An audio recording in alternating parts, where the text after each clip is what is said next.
In this video, I'm going to talk about one of the most remarkable things I've come across on my musical journey. It's certainly one of my favourite things that I've been able to use in my learning process. It's called mental practice. Mental practice is this idea that you can achieve similar or maybe even better results to regular practice, but instead of using your instrument, using a series of mindfulness exercises. It's a hugely powerful tool used by so many great musicians, and in this video, we're going to explore how it works and how you can use it to help your own musical development. I'm also going to be using a real-life example where I have a piece that one of my students is working on, and I'm going to be taking you through the process on how I'd use mental practice to help me learn this piece. But anyway, let's begin talking about what mental practice actually is. It's basically just a way of being able to visualize yourself playing a piece of music, and to recreate the experience in your mind of how the music sounds and how it feels to play as well. I guess it's kind of similar in a way to how you can think through a conversation in your mind without actually having to open your mouth and speak the words.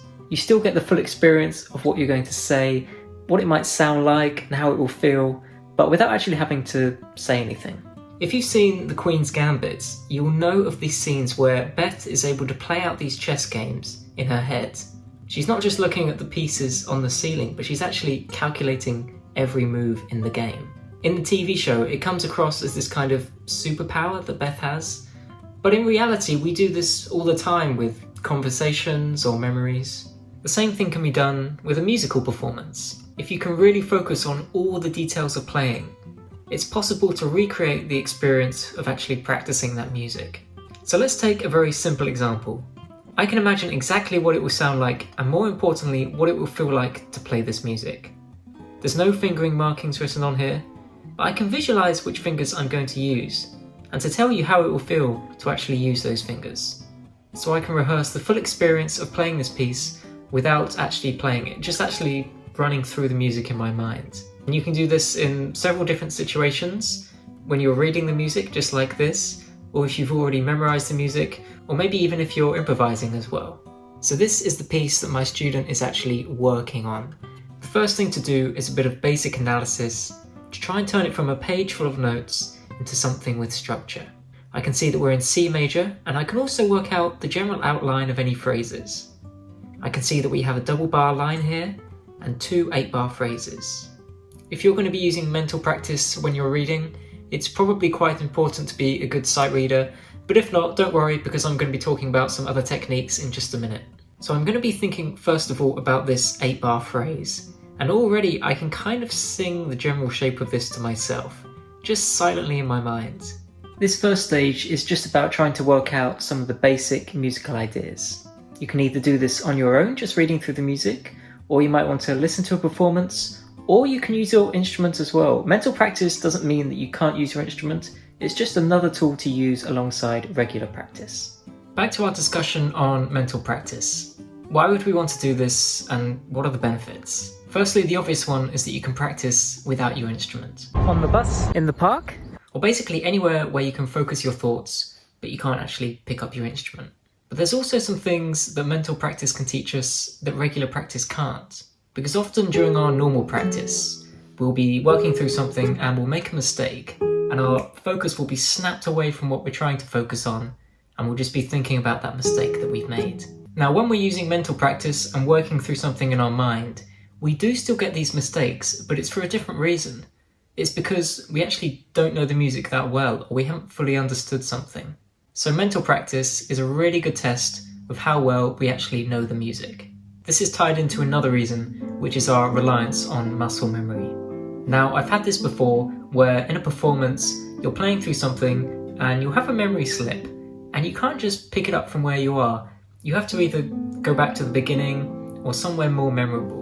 This is because often when we're playing, we rely on our muscle memory to just kind of get us from point A to point B. We don't actually really understand the detail of all the music in between. I don't think there's anything really harmful with this approach, but it just means that we don't have this deep and thorough understanding of what we're doing. With mental practice, we don't have any muscle memory, so we really need to know the details of the music. We need to be certain about every finger that we use, every note, every musical detail, rather than just to start playing something and hope that our muscle memory will get us to the end somehow. Which takes us back to the piece we're working on right now. Now that we've developed a basic understanding of the musical ideas, we can start to visualize ourselves playing through it.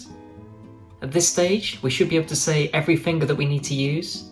In this case, it's written on the page, but we can check as we're visualizing that it's the same as what's written here. But if there's any fingerings missing, or if I think I need to change them, I should be able to check just through my mental practice. So at this stage, we're no longer just learning the music, but we're starting to recreate the performance in our mind.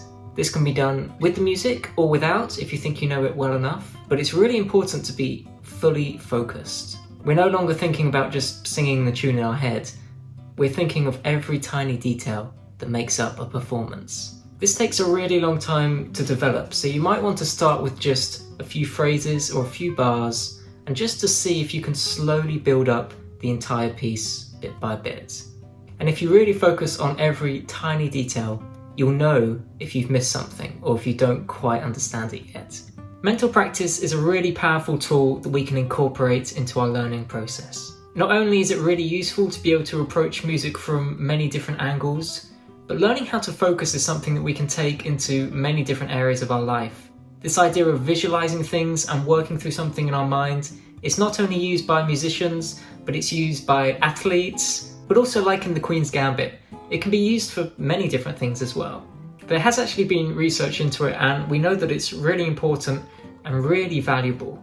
And this idea of focusing through mental practice is something that you can add in to other areas of your musical development. So for example, in lessons or in your normal practice, you'll be more focused because you've been training your brain to work in this way.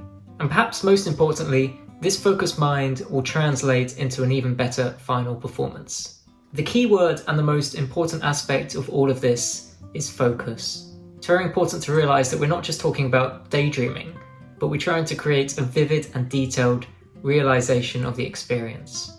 And it requires the same discipline as regular practice. You have to be able to self-evaluate your own playing and also solve problems and correct mistakes. So try and use mental practice alongside other methods and try and build it into your daily routine. The brain is just like a muscle that needs to be built up over a long period of time. We're not talking about like a magic trick that you can try once and it will suddenly have amazing results. This is something that needs to be built into a daily routine, and over a long period of time you'll start to see really amazing results. And soon it will become so valuable that you won't want to practice without it. Thanks very much for watching. Don't forget to subscribe and to check out some of my other videos as well.